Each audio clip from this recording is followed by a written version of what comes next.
Les défis ils sont multiples. Le défi il est aujourd'hui d'arroser objectivement, d'arroser la bonne dose d'eau sur toute la surface. Il est d'économiser l'eau, mais aussi d'apporter la bonne dose d'eau au gazon, de façon à densifier le gazon et avoir un gazon qui soit en bien meilleur état. Alors la consommation d'eau en France, ce n'est pas réellement un problème. Évidemment sur la planète, à l'échelle internationale, l'eau est un problème. Il faut y faire attention. On a la chance en France d'avoir de l'eau, d'avoir beaucoup d'eau. On est le premier exportateur de bouteilles d'eau notamment. On a 2000 milliards de mètres cubes d'eau dans les nappes phréatiques, ce qui est pas rien. On a de l'eau. Et consommer de l'eau, ce n'est pas la gaspiller, c'est faire fonctionner le cycle de l'eau sur la planète. Donc on fait respirer la planète, on absorbe le CO2, on fait vivre le végétal qui respire. Donc consommer de l'eau, c'est un acte écologique.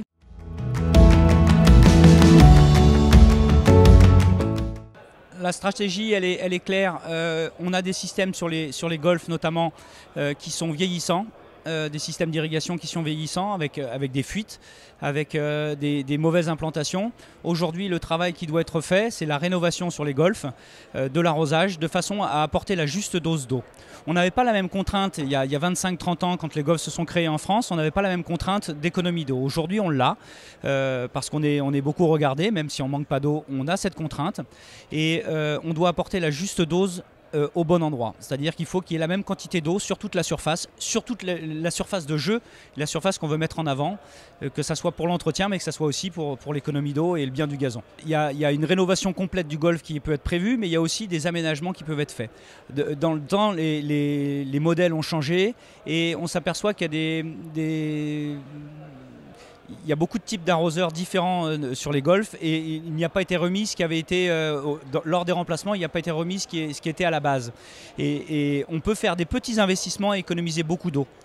Sur des petites surfaces telles que les départs, on peut faire des grosses économies parce qu'on a beaucoup d'eau gâchée sur des surfaces qui ne sont pas des surfaces de jeu. Donc se concentrer sur les surfaces de jeu et que ce soit des gros investissements ou des petits, on peut apporter des grosses améliorations avec les nouvelles techniques aujourd'hui.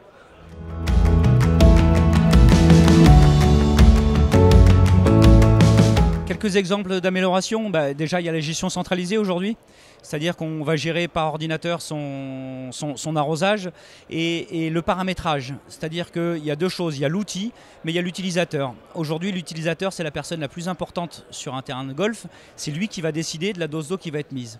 On s'aperçoit que souvent c'est surarrosé. C'est surarrosé parce qu'on veut que ça soit vert, parce qu'on a l'impression que c'est mieux. Et il faut vraiment que le gazon soit tout le temps en stress hydrique, à la limite du stress hydrique, et le réanimer en quelque sorte lorsqu'il a besoin.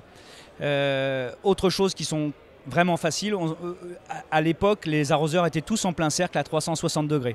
Donc on arrosait des espaces qui ne sont pas d'espaces de jeu, des arrières de green dans les arbres, qui sont à l'arrière des bactis sur les départs, qui sont des zones pareilles qui n'ont aucun intérêt.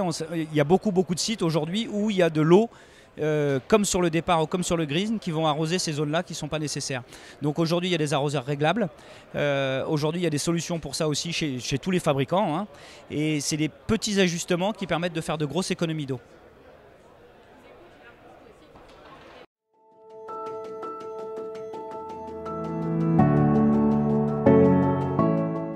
Il existe des outils, il existe des sondes d'humidité qu'on peut mettre dans le sol, il existe des stations météo qui vont ajuster directement les temps de programmation dans la gestion centralisée. Il y a une chose qu'il faut impérativement améliorer, c'est donner accès à la formation aux gens qui sont intervenants sur le terrain. Il y a quelque chose que la technique ne pourra jamais faire, c'est-à-dire qu'on peut faire la meilleure implantation du monde, si elle est mal gérée, il y aura des surconsommations et il y aura des soucis sur le terrain. Donc je pense qu'il y a une chose à améliorer, c'est aider plus les gens sur le terrain, remettre en avant le métier de fontainier, qui est un métier à part entière qui, en France, n'existe pas beaucoup. Le métier de fontainier en France, c'est quelqu'un qui va remplacer un arroseur, alors que c'est quelqu'un qui doit calculer ses pluviométries et ses apports d'eau en millimètres chaque journée par rapport à la météo, par rapport au climat, par rapport au vent qui s'engouffre dans une zone, par rapport à des arbres qui font de l'ombre. Donc voilà, la connaissance du terrain, c'est les gens du terrain qui la font. Et c'est eux, aujourd'hui, qui sont, à mon avis, l'axe le plus important d'économie et d'amélioration de l'arrosage sur un golf. C'est l'intendant, le fontainier et les jardiniers aussi, évidemment.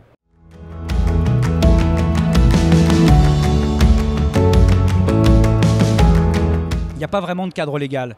Ce qu'il faut, c'est qu'on fasse attention. La Fédération française de golf a mis en place des dispositions il y a déjà des années pour que les gens fassent des efforts sur les golfs. C'est rare, en fait, à part la Fédération française de golf, je pense qu'il n'y a pas beaucoup d'organismes qui ont pris ces décisions. Après, il y a tout ce qui va être récupération d'eau. Récupération d'eau, en fait, c'est de l'eau réutilisée. Qui existe par exemple en Californie, en Floride, en Espagne beaucoup. C'est des stations d'épuration qui sont réutilisées. Il y a quelques cas en France, ils sont très peu nombreux. Pourquoi ? Parce qu'une fois de plus, on ne manque pas d'eau en France et l'investissement dans une station de ce type-là, le double réseau, nécessite pas ces investissements. Ensuite, il y a la récupération des eaux de pluie.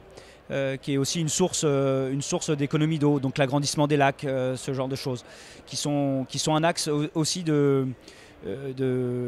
qui sont un axe de développement. Mais en termes de cadre légal, il n'y a pas vraiment de choses. Si on veut avoir un bel espace vert, si on veut avoir un beau gazon, il faut l'arroser, il faut lui faire des opérations mécaniques. Et l'arrosage, c'est la base. Il n'y a pas de vie sans eau.